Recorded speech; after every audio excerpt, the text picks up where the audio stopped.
Let's go. Here we go. So today, Algebra December 5th, homework is going to be page 163, 164. We are taking two equations and two unknowns and learning how to solve them using either substitution or elimination. What I'm going to do now is I'm going to pick a problem from page 163, and that is number 8 on page 163. And I'm going to solve it both ways so you can see how to do both. So let's start with that one. That one has x minus 4y equals 7 and 8x plus y equals negative 3. Okay, so this one I can do either by substitution or elimination. Both are about the same in difficulty. And the reason I know they are the same is that if I have two equations and either one of the equations has an x or a y that is by itself, in other words, there's just a 1 in front of it, that means substitution becomes an easy thing. So I'm going to start with substitution. There are a few steps, not that many, just 3 on how to do substitution. So number 1 is basically I'm going to pick the easiest letter in one of the equations and solve in one equation. Okay, pick the easiest letter in one equation and solve. I'm going to pick this one because x is sitting all by itself. So this one becomes x equals 7 plus 4y. Not that complicated. I just basically added 4y to both sides, and this becomes here. Then step 2 is I'm going to use the word substitute. I'm going to substitute that letter into the other equation. EQN.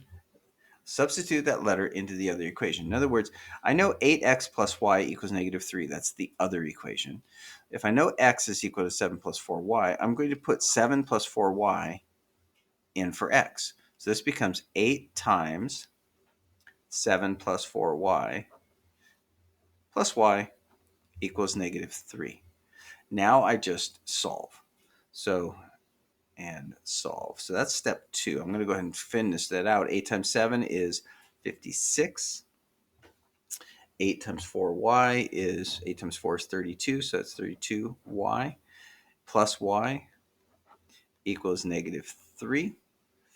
And so now I'm going to add those together. I get 33y equals, subtract 56 from both sides, and I get negative 59.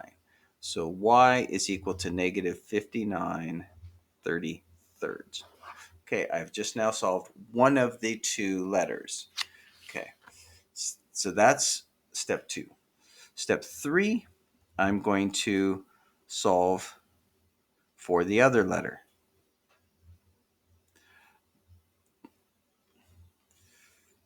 Okay, in this case and in all the cases, notice I know x is equal to 7 plus 4 times y. If I know y, I can figure out x. So this becomes x equals 7 plus 4 times y. Well, y is negative 59 33rds. Okay. Now I have to solve this one. Notice I wrote kind of big, so I had space. Again, fractions are not my friend unless I kill them. So I'm going to kill this fraction by just making this one the same. 7 times 33 over 33. So now the denominators are the same. So whatever my answer is going to be, it's over 33. The numerator is what's 7 times 33? Well, 7 times 30 is 210. 7 times 3 is 21. So that's going to be 231 minus, because that's a negative sign. 4 times 5 is 20, so 4 times 50 is 200, 240. And 4 times 9 is 36, so 236. So I have 231 minus 236 is equal to negative 5/33. So now I know what x is, and I know what y is. Done. That's substitution. 3 steps. And again, this is not that complicated. Takes about this space every time. There's no real shortcut to it. It's maybe a little less than half a page, but it's pretty what we call straightforward. In other words, nothing complicated about it. Just pick the easiest letter. I picked X, solve for it, put that back into the other one, solve that one, take that one, go back to the first one, do the arithmetic, get an answer. And now I have my X and that Y. This represents, if I were to draw these, there'd be two lines. They would cross at that space. In other words, they would cross at negative 5 33rds and negative 59 33rds. So that's where they would cross on my X, Y, what's called a Cartesian coordinate plane. So that's it. The fact that they are ugly fractions is a reason why we do it in algebra. If we were to try and draw it, it would be impossible to be able to find those points on a graph. So now I'm going to do the same problem using elimination. Okay, so we will flip it over and do the same problem. Okay, here's the same problem. I'm going to use this technique called elimination rather than substitution. Elimination has some steps also. The first step is I'm just going to write the word standard form. What that means is that the x's are you have something times x, something times y equals a number. Something times x, something times y equals a number. And I put them right above each other. X's over the x's, y's over the y's, numbers over the numbers. And notice I wrote it kind of big with lots of space in between. That allows me to write stuff in and not lose it. That's standard form. If it's not written that way, you have to put them in standard form. Okay, number 2. What I'm going to do is I'm going to pick a letter and make it the same on both equations. Okay, pick a letter, make it the same on both equations. Well, I have two letters. I have x and y. And I look, this is x, this is 8x. They are not the same. This is 4y, this is y. They are not the same. I'm going to make this one either say 4y or this one say 8x. I want just one of the letters. I'm going to pick y because 4 is easier to deal with than 8. It's smaller. I always pick the smaller one. So I need this to say 4y. Well, if I think of my balance scale thing, going back to this, if I multiply this times 4, it's 4y. Now they're the same. But if I multiply this times 4y, I also have to multiply that times 4, and I also have to multiply that times 4. This way, it doesn't change the equation. I just multiplied everything times 4. But now, the letter is the same on both. So this becomes, I normally would not write it again. I'd just make it smaller. But for your sake, I'm going to make it better. X minus 4y equals 7. And this is 4 times 8 is 32x plus 4y equals negative 12. Okay, so now these two y's are the number in front of the y is the same. Third step I'm going to do is I'm either going to add or subtract to eliminate that letter. Again, algebra-wise, we call it a variable. I'm going to call it a letter just because you know what letters look like and you sometimes forget what a variable is. So if I look at this, if I were to add negative 4y plus 4y, would I get 0? The answer is yes. If I were to subtract them, negative 4y minus 4y, I'd end up with negative 8y. I don't want to subtract them because that doesn't get rid of it. But if I add them, it does. So I'm going to write over here and put a big plus and put a circle around it to remind me what I'm doing. I am adding. So if I do that, I basically take the top, add to the bottom, and I keep in rows. That's why I line them up. X plus 32x is 33x.